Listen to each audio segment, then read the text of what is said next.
Well, welcome to today's talk. It's Saturday the 24th of July. Now, I've had quite a few emails about yesterday, so I want to clarify the situation, and if I've generated more heat than light yesterday, I do apologise. So let's get straight down to it now. It's to do with vaccine longevity and the effects of the vaccine and how long they last for. Now, this is going to be based on data primarily from Israel. Now, when we're thinking about protection, the protection the vaccine gives, then we're thinking about protection against getting infected in the first place. Now, we can't often tell what that is because we don't know who's infected unless everyone's tested. So that one can be a bit tricky. The data on that can be difficult to make precise. But then we're looking at the protection against symptomatic infection, the protection against getting very sick, the protection against hospitalisation, and of course, we want to know to what degree we are protected against death. So we all want to know how protected we are against these particular possible outcomes. Now, Israel, after 2 doses, the protection against getting infection after the Pfizer vaccine, it was nearly all Pfizer vaccine in Israel. So after 2 doses, protection against getting infection was 39%. So you enjoyed a 39% protection against getting infected in Israel. But that was down from 90% originally. So it seems like the level of protection has gone down, has dwindled a lot and really quite rapidly. Israel, after 2 doses, the protection against getting symptomatic infection is 41%. Israel, after 2 doses, protection against getting very sick is 88%. And Israel, after 2 doses, protection against getting hospitalised is 91.4%. Now, that doesn't sound particularly good. It sounds like the effects of the vaccine are wearing off, at least fairly quickly, for protection against infection, protection against symptomatic disease, while getting very sick and hospitalised, the levels of protection stays relatively high. Now, let's compare this to the United Kingdom now. Now, we don't have all these numbers for the United Kingdom here, but the chances of getting infected, as we've said, that's quite difficult to ascertain. But the Pfizer vaccine in the UK, after 2 doses, symptomatic infection is an 88% protection. And in Israel, against symptomatic infection, it was 41%. So in Israel, it was 41%. So double. So in the UK, protection against symptomatic infection after Pfizer, 88%. In Israel, 41%. In Israel, the chances of getting hospitalised were at 91.4%, whereas in the UK, it's 96%, which is in a more similar kind of ballpark, really, isn't it? But we see this massive discrepancy here between symptomatic infections after 2 doses in the UK, 88%, and symptomatic infections after 2 doses in Israel, 41%. Now, let's keep going on this. Navid Davadovich, Ben Gurion University. He says this: we see that the vaccine is less effective in preventing transmission, but it's easy to overlook that it's still very effective in preventing hospitalisations in severe cases. So in a sense, this is nothing to worry about, but it is still a bit perturbing that aspects of immunity can reduce so quickly. Now, I want to go into a little more detail. In fact, let's just look at the implications of this in Israel. So here's the number of cases in the increase. So this is the 11th of July here, and we see that basically since the 15th of June. So we see over the course of less than a month, this massive increase in number of new confirmed patients of COVID-19 in Israel. And this is directly from the Israeli Ministry of Health site. So not much ambiguity about what's actually going on there. But let's put a little more detail and look at how the levels of protection have waned in Israel, how they have gone down. So now, we don't have full comparable data from the UK on this, unfortunately, but let's look at what we've got from Israel. So Israel, protection against infection, the average that we stated there was 39%. That was an average. But this is actually derived from those vaccinated in January retain 16% protection. Those vaccinated in February retain 44% protection. Those vaccinated in March retain 67% protection, and those vaccinated in April retain 75% protection. So we see with every month that goes by, there is a great reduction in the amount of protection against infection. And as we said, that averages out at 39%. Now, in Israel, protection against symptomatic disease, we said that averaged out at 41%.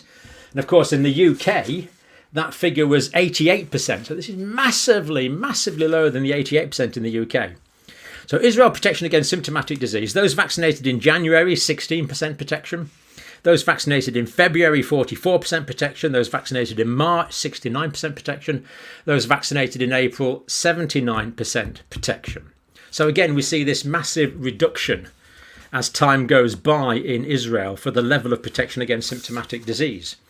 Now, when we look at the situation in Israel against protection against hospitalisation, January, if you're vaccinated in January, you've got an 82% chance protection against hospitalisation.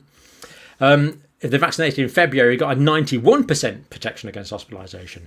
Vaccinated in March, 89% protection against hospitalisation.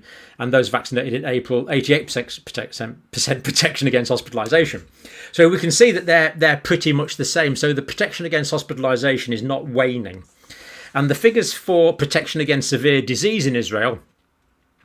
So remember in the UK that the protection against hospitalisation was 96%. Yeah, okay, it's not quite as good as the overall 88% in Israel, but it's in a similar area.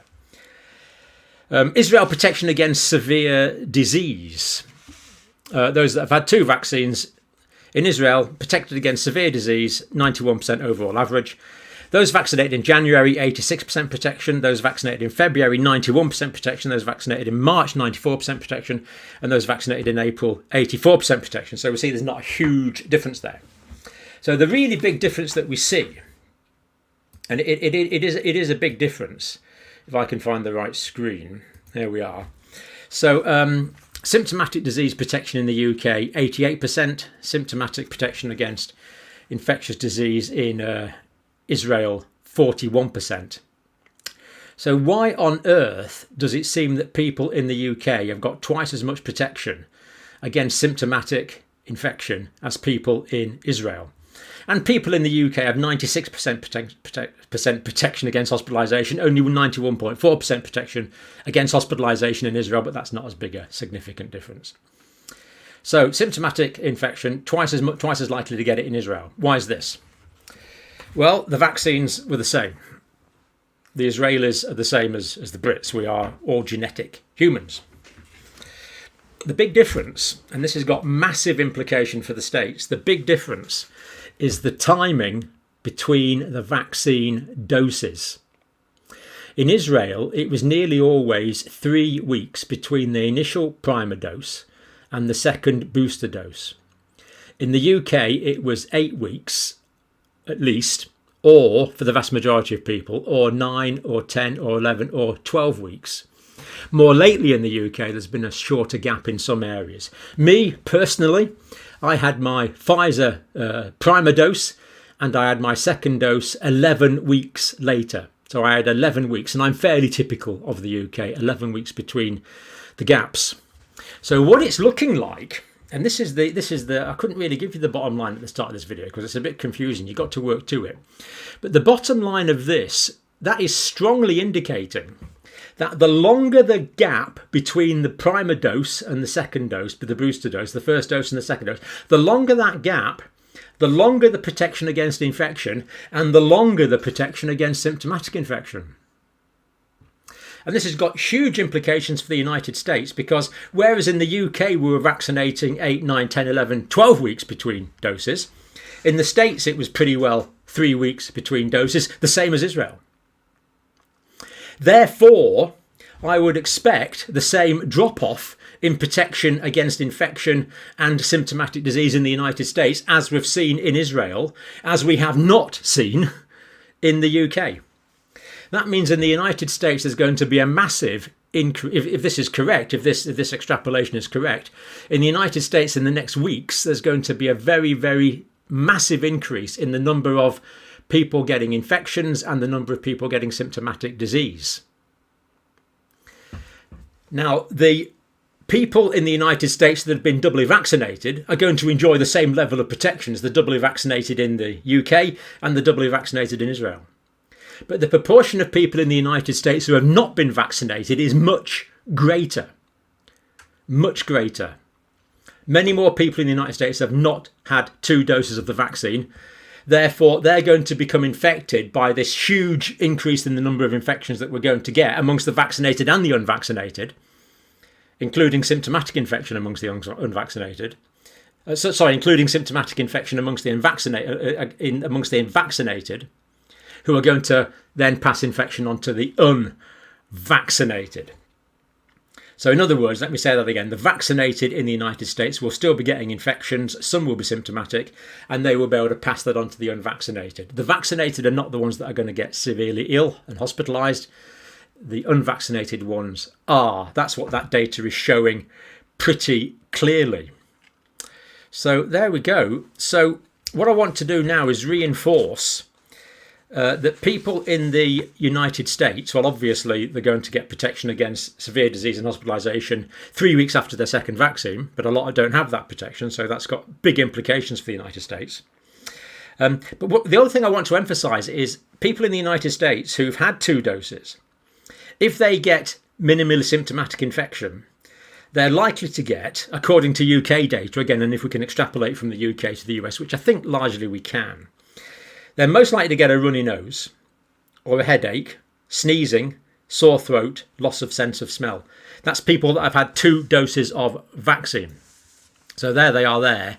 In the doubly vaccinated, those that get symptomatic disease, 74% get a runny nose, 72% get a headache, 62% get sneezing, 59% get sore throat, 50% get loss of smell, as opposed to a slightly different presentation in those that are unvaccinated. That means that people in the United States who've had 2 doses have to have a very high index of suspicion that if they get these symptoms, they may have infection. They may have symptomatic reinfection, SARS coronavirus 2.